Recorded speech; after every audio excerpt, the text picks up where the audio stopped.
I, for one, and I'm sure everyone else is really looking forward to hearing what you've got to say. So, welcome.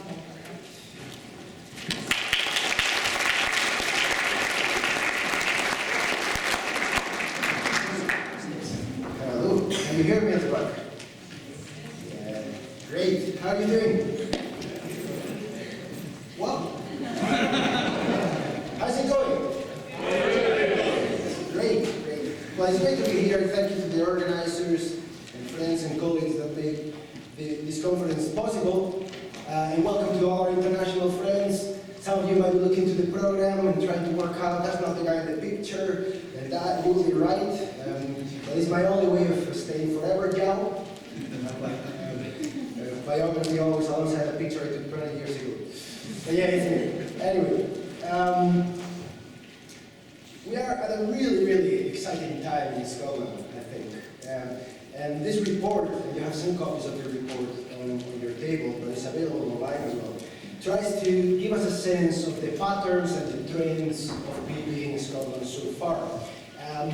Crucially, this is a report that has been developed in collaboration with Chris Harkins, who you see right there. Put your hand up so that people can pester you at grade. So Chris has been leading, and Katie Moore has helped us as well. But we decided that I have the most exotic accent. So the presentation, to give it an international flavor. Okay. And for those of you who are not from Scotland, you will notice this is an Edinburgh accent. So, it is a critical moment for the PB learning in Scotland. It has been building for some time. It didn't start just in the last couple of years, although most PB processes have taken part in the last couple of years. But in terms of policy, there has been momentum building now for half a decade at least. And these are just some policy developments. Then all sorts of organizations in the third sector, in civil society, like the Electoral Reform Society, Oxfam, SCBO, and others have been pushing the PB agenda for some years now, so they deserve credit. If we were looking to Scotland from the outside, and we weren't here, and we looked at all these developments, the forthcoming local government reform, the Community Empowerment Act that passed last year, and so on and so forth, we would probably think, wow, Scotland is at the forefront of democratic innovation. And if you ask people in Scotland, sometimes will say it is a half full glass, others will say it's actually half empty. I don't think we're going to find agreement on that. I am optimistic. I think we are on the right trend. But there is a very good reason for all of these developments, and PB is part of a broader democratic renewal agenda. As in many other Western European societies, Scottish citizens don't necessarily feel very much part of the democratic system and the political spectrum of opportunities for participation. You can see some of the recent figures that came in the Scottish Social Attitudes Survey. The first figure is actually from Ipsos Mori a couple of years ago in the COSLA Commission on Strengthening Local Democracy. Only 30%, 35% of Scottish citizens seem to feel part of how decisions affecting their communities are taken. More recently, the last report from the SSAS says that 80% say that people should be involved in deciding how money is spent on local services, which is good news for PB organizers and PB innovators. And a striking 96% say that people should be involved in making decisions about how local services are planned and run. So again, good news for democratic innovators. It seems that we do have citizens on our side, and that should be good news. Now, the review. And I will not go into detail because I only have a few minutes and I want to finish soon so that hopefully there's a little bit of time for some questions. But there are also limitations to this review. We managed to map and find information on around 58 PB processes, relying on the PB Scotland website and then following up some leads with the PB working group and with some of the PB organizers. And we tried to find information about a range of issues that you can see on the screen. But obviously this is an incomplete data set, and we couldn't find a lot of information on many of those categories. So all of these figures need to be taken with a pinch of salt. One of the striking things when we look at the map is that a a lot of the activity has been taking place in the central belt, and particularly the southwest of Scotland. There are probably very good reasons for it, but it's worth bearing in mind that with many other policy, like many other policy areas, so far it seems that we keep quite centered on the center of the belt, which in my opinion is not necessarily the best outcome. These are just some numbers of what we could work out given the information we had, and for many of them we only had information for half of the processes, but we worked out that more or less there has been at least 1.75 million spent in what we call first generation PV up until June 2016. These are processes that people design as PV processes, rather than processes that maybe we could consider PV but weren't called that in the past. We found 58, as I said, and on average it's around 28k per PV process, but that number is skewed because of the variety. I mean, you can see there are processes that have around 750 quid, and then others up to 200,000 pounds. Now, of the 58 processes, we only have information on who was putting the money for half of them. So, of those, 77% were funded or co-funded by the Scottish Government, although in many cases, there were processes where the third sector and regeneration trusts and others were involved in co-funding or funding on their own. And we could map at least 179 PV projects funded through PV, and it was really striking to see the variety of themes and issues, from work with young people, the elderly, the homeless, issues around health, issues around transport, issues around urban development, community councils, community groups, infrastructure, and so on. On average, we worked out that it's around 9k per project, but again, in some cases, this average is skewed because of the spectrum of expenditure between larger and smaller processes. Then, as I mentioned earlier, at least just over half of them were located in the southwest of Scotland, and only 7% were located in rural areas, which again seems to exclude an awful lot of the Scottish population setup. We were quite encouraged when we saw that a lot of these processes have taken place in areas that are considered disadvantaged by the Scottish Index of Multiple Deprivation. But we need to say as well that only 20% of them actually have the explicit aim of tackling inequalities. So there is some discrepancy there that needs to be taken into account for second generation PV. So the way Chris, myself, and Katie discussed these issues and tried to map out what is going on, what are the trends, and what do we learn from the second generation of PV. And again, these are trends and patterns, and some of you might not recognize your process described by this sort of overview, but in terms of trends, the first generation seems to have been focused on experimenting. It was quite organic in its development, at points very grassroots and very reliant on local champions who had the energy and the drive to make things happen, and the funding has not always been sustainable.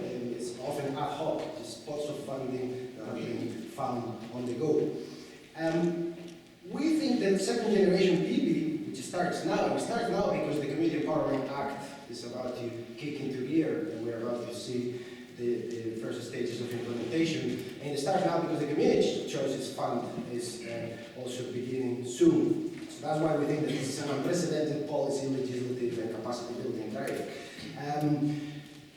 In first generation PV, we find that the dominant model has been community grant allocation, and we found virtually no processes that didn't have that kind of model at their heart. Now, in second generation PV, there seems to be an opportunity to move towards mainstream budgets, keep the best of the community grant making model, but perhaps expand the spectrum of opportunities by also thinking about mainstream budgets.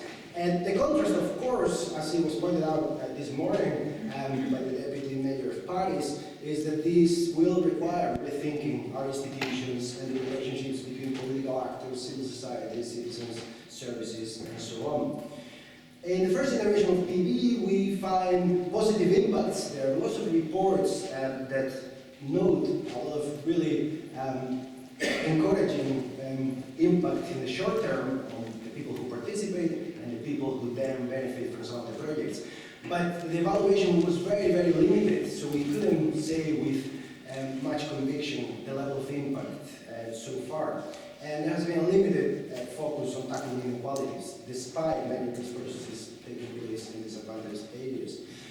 I think it's fair to say that second generation PV may take us in a different direction. And at the moment, the Scottish Government has already invested in evaluation by Paul and others at Glasgow Caledonian. So that should help with moving towards more robust evaluation of impacts. And also, we keep hearing more and more about a focus on tackling inequalities, a social justice agenda.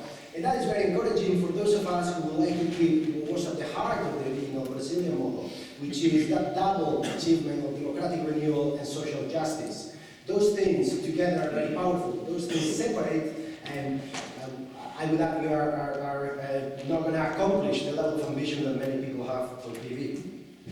So, concluding, is it getting hot? Or is it cool?